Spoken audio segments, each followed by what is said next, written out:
안녕하세요. 자산관리 이 대표입니다. 오늘은 통장을 어떻게 쪼개는지, 그리고 쪼개게 되면 어떠한 이득이 있는지 한번 살펴보도록 하겠습니다. 바로 한번 가보시죠.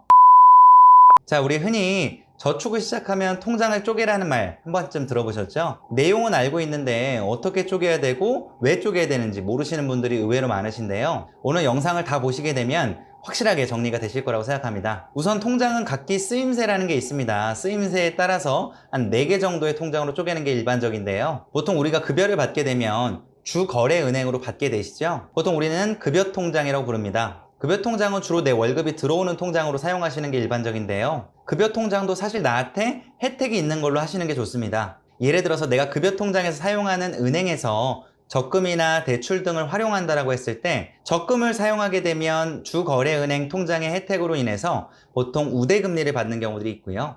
대출을 하더라도 대출 금리의 일부를 제해주는 효과가 있는 경우들이 있습니다. 그런데 만약에 내가 주거래은행에 이런 것들을 하고 있지 않다라고 하면 주거래은행 통장으로 급여통장을 할지와 다른 통장으로 할지에 대한 고민을 하시는 게 매우 중요한데요. 급여통장을 CMA 통장으로 운용하는 것도 하나의 방법 중에 하나입니다. 자, 예를 들면 우리 종합금융이라고 하는 증권사에 있는 종금형 CMA를 보면 현재 최대 3.6% 정도의 금리를 주고 있습니다. 1,000만 원 이하까지는 3.6%고요. 1,000만 원 이상의 금액에 대해서는 3.2% 정도를 주고 있습니다. 은행권이랑 한번 비교를 해볼까요? 하나은행이라고 하는 수시 입출금 통장입니다. 최대 연 3% 정도 주고 있죠. 그런데 의외로 이 우대금리 조건 등을 살펴보지 않으시는 경우들이 많은데요. 자, 한번 자세히 살펴보면 이 밑에 있는 우대금리 조건을 충족하게 되면 3%를 적용을 해주는데 기본금리 0.1%에다가 2.9%의 우대금리를 적용해 주는 겁니다. 단 여기서 최대 적용 가능 금액이 200만 원이라고 되어 있는 거 보이시나요? 자, 다시 말해서 200만 원까지만 3%를 적용해 주겠다는 거고 그걸 초과하는 금액에 대해서는 0.1%인 기본금리를 적용해 주겠다는 거예요. 의외로 이걸 모르시고 운용하시는 분들이 많은데요. 그럼 만약에 아까 제가 말씀드렸던 CMA 통장과 이 기본적인 하나은행의 입출금 통장으로 운용했을 때 어느 정도 차이가 나는지를 한번 살펴보도록 할게요. 그냥 예를 들어서 그냥 내 급여 중에 200만 원 정도를 매달 급여 통장으로 이체를 해놨다고 한번 가정해 봅시다. 한 5년 정도 운용했다고 가정해 보고요. 만약에 CMA 통장으로 운용을 하게 되면 이자가 한 1,000만 원 정도가 생긴 게 보이시나요? 물론 여기서는 그냥 대략적으로 3.2%로 적용을 해줬기 때문에 1,000만 원 이상의 금액이 되실 겁니다. 그런데 만약에 은행권에다 맡겼다고 해볼게요. 0.1% 정도의 금리로 5년 정도를 운용해주기 때문에 총 받는 금액은 세후로 약 30만 원 정도가 됩니다. 물론 200만 원에 대해서는 2.9%를 가산해서 3% 정도를 주니까 대략 연간 한 6만 원 정도씩 한 30만 원 정도가 더 추가될 수 있겠네요. 도합 한 60만 원 정도가 될 건데 아까 CMA 통장을 통해서 1,000만 원 정도의 이자와 60만 원 정도에 대한 이자 차이가 좀 느껴지시나요? 급여 통장만 바꿔도 이 1,000만 원 정도에 대한 이자가 추가로 생길 수 있다는 겁니다. 물론 이게 사람마다 저축 금액이라든지 이런 게 다 다르겠지만 이 저축 금액에 대한 양을 이야기하는 게 아니라 효율성에 대한 부분들을 이야기하는 거니까 한번 활용을 해보시는 게 매우 좋을 것 같고요.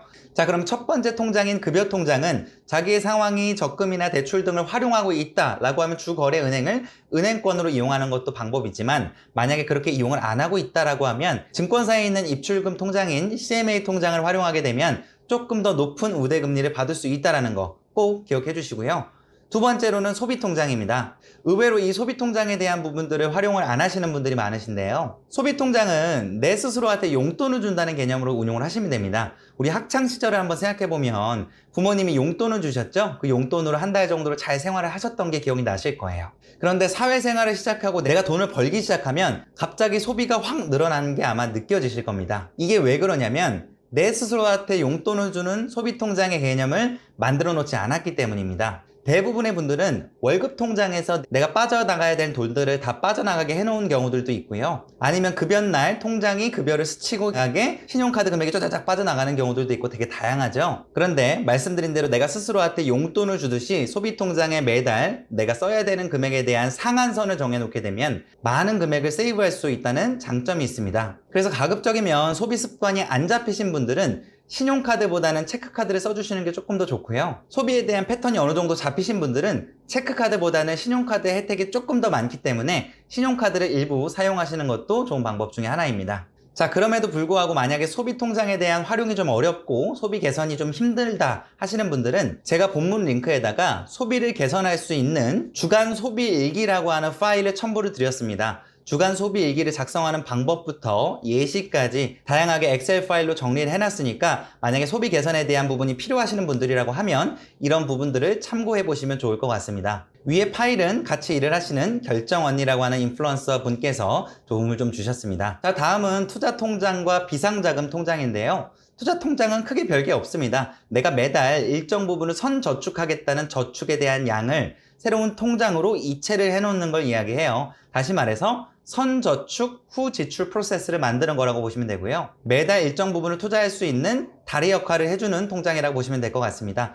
비상예비자금 통장이라고 하는 비상자금 통장은 말 그대로 CMA 통장 등을 많이 활용하시는 경우들이 많은데요. 요즘에는 파킹 통장, 토스뱅크 등의 다양한 일별로 이자를 주는 통장들이 많이 나오다 보니까 자기가 편의상 괜찮은 것들로 사용을 해주셔도 전혀 무방합니다. 그래서 보통 이런 쓰임새에 따라서 4개 정도의 통장으로 운용을 하시는 걸 보통 권장을 드리는데요. 이러한 방법을 바로 통장 쪼개기라고 합니다. 자, 정리 한번 해볼까요?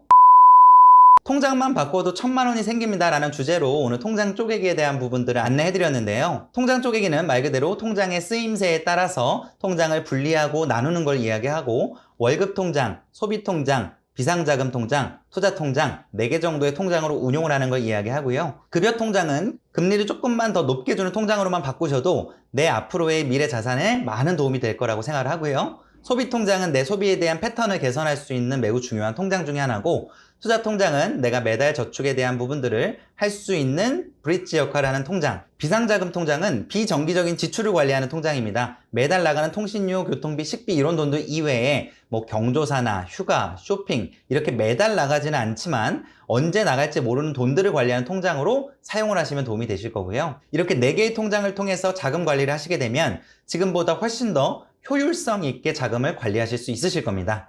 오늘 4개 통장에 대한 부분들을 안내해드렸고요. 제 영상이 도움이 되셨다고 하면 좋아요 버튼만 눌러주시면 영상 제작에 큰 힘이 됩니다. 오늘도 제 영상 시청해주셔서 감사합니다.